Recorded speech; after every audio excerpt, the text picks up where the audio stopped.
Oxo acid of halogen, halogen के oxy अम्ल।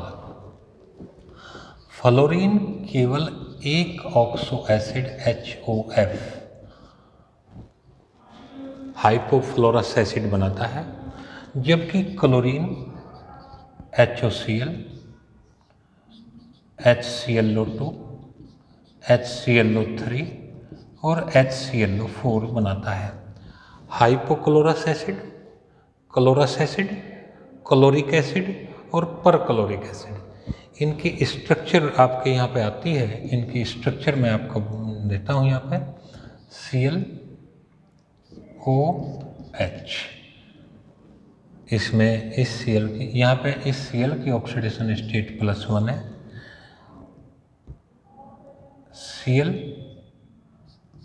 ClOOH। इसमें यहाँ पे CCl की ऑक्सीडेशन स्टेट +3 है, यानी ये क्लोरस एसिड, ये हो गया हाइपोक्लोरस एसिड।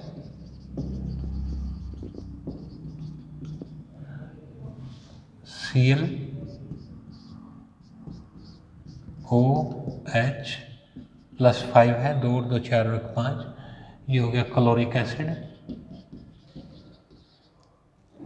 और इसमें Cl डबल बॉन्ड OH +7 है, और ये हो गया परक्लोरिक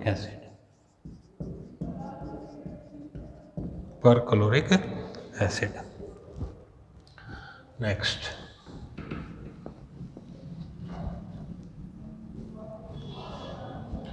इंटर हैलोजन कंपाउंड।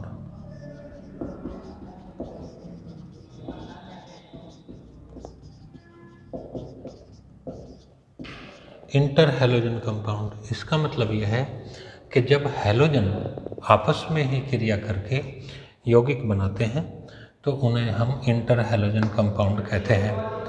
ये इंटर हैलोजन कंपाउंड XYN प्रकार के होते हैं, जहाँ X बराबर बड़ा हैलोजन, Y बराबर छोटा हैलोजन और N छोटे हैलोजन की संख्या। अरे अजीत भाई यहाँ से दूर रहो। छोटे हैलोजन की संख्या कैसे? छोटा और बड़ा हैलोजन हम किस प्रकार से देखेंगे? जैसे हैलोजन का जब हम ग्रुप में अध्ययन करते हैं तो फ्लोरीन, क्लोरीन, ब्रोमीन, आयोडीन, इनका जो साइज है वो वर्ग में ऊपर से नीचे चलने पर बढ़ता है। यानी इसमें जो बनेगा जैसे ClF, इसका नाम हो गया क्लोरीन फ्लोराइड। अगर मैं कह दूं ClF3, N का मान इसमें N का मान जो है वो 1, 3, 5 और 7 हो सकता है ClF3, तो इसका नाम हो गया क्लोरीन ट्राइफ्लोराइड। अब कौन सा हैलोजन बन सकता है, इंटर हैलोजन कंपाउंड बन सकता है, कौन सा नहीं बन सकता? अगर इसका उल्टा हम करके चलें FCl3, X क्या है? बड़ा हैलोजन, Y क्या है? छोटा हैलोजन, तो इसमें यहाँ पे X के स्थान पे छोटा हैलोजन आ गया, तो ये कंपाउंड नहीं बन सकता। जैसे ClBr7, Cl क्या हो गया? छोटा हैलोजन, Br क्या हो गया? बड़ा हैलोजन, नहीं बनेगा। तो यहाँ पे BrCl7 यानी ब्रोमीन हेप्टाक्लोराइड, ये बनेगा।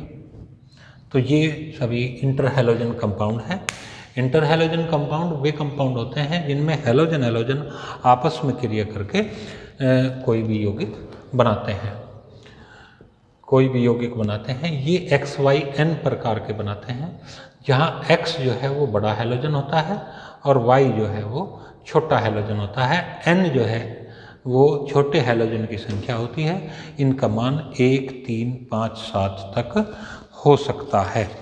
1, 3, 5, 7 तक हो सकता है।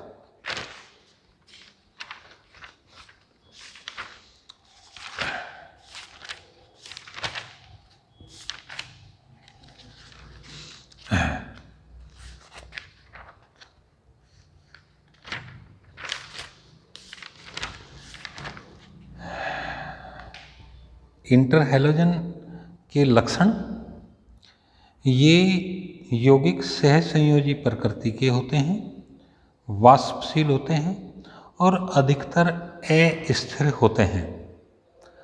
लेकिन अस्थिर होने के बावजूद भी ये विस्फोटक नहीं होते। इनकी प्रकृति प्रतिचुंबकीय होती है, प्रतिचुंबकीय होती है तथा प्रबल आक्सीकारक की भांति व्यवहार करते हैं। प्रबल आक्सीकारक की भांति प्रबल व्यवहार करते हैं। इनका उपयोग जो है अंतर हैलोजन XY प्रकार के अंतर हैलोजन यौगिक में ICl का उपयोग मुख्यतः वसाओं में आयोडीन संख्या के निर्धारण में करते हैं। आयोडीन संख्या के निर्धारण में करते हैं। नंबर 2, ClF3 तथा BrF3 का उपयोग फ्लोरीनीकारक के रूप में करते हैं। फ्लोरीनीकारक के रूप में करते हैं। इसके अलावा ClF3 और BrF3 का उपयोग प्रोपेलेंट के रूप में, आक्सीकारक के रूप में भी किया जाता है। प्रोपेलेंट आक्सीकारक के रूप में भी किया जाता है। एक लास्ट एक छोटा सा कंपाउंड है, वो आपके सिलेबस में तो नहीं है इस साल, लेकिन एक छोटा सा बता रहा हूँ मैं आपको। Pseudo halide, PSEUDO, pseudo halide, छद्म हैलाइड यानी झूठे हैलाइड, ऐसे परमाणु तथा परमाणु यौगिक जिन पर जो हैलोजन तो नहीं होते परंतु हैलाइड आयनों की भांति व्यवहार करते हैं, हैलाइड आयनों की भांति व्यवहार करते हैं, ये छद्म हैलाइड कहलाते हैं।